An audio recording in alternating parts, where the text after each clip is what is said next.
Yo, yo, yo, yo, what's up everybody? I got it top. Listen. Okay, first of all, thank you for everybody who came through for the masterclass. Secondly, nakwambia nimeingia ndani ya Range Rover 2025 April. Oh my God. We need to work harder, we need to work smarter.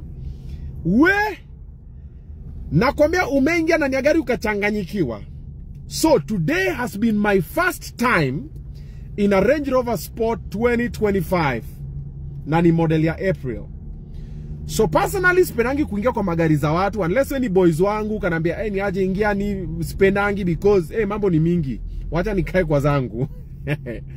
Bro, nimeingia for the first time ndani ya Range Rover 2025. Bro, that car is something else. Nimeingia nikachanganyikiwa mpaka nikasema, steering iko wapi? Ndio hii. Okay, nini? My guy.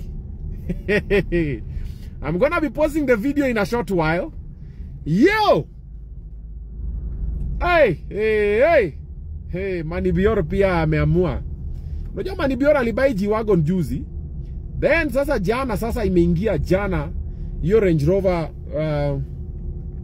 2025. So mimi nikaona hii ni kipindi, wacha nitafute nione na macho. Unajua mimi ni mtu wa kuona na macho. Nimeona na macho. Na amechukua tickets for tomorrow's event, Lake Vibes. Chukua exclusive yake hapo 100k. Wewe! Bro, ile gari man. Freddy umesikiaje? Acha tu. Munez umesikiaje? Hatari. Ile gari ni mbaya. Ile gari ni mbaya. Utaona video inakuja.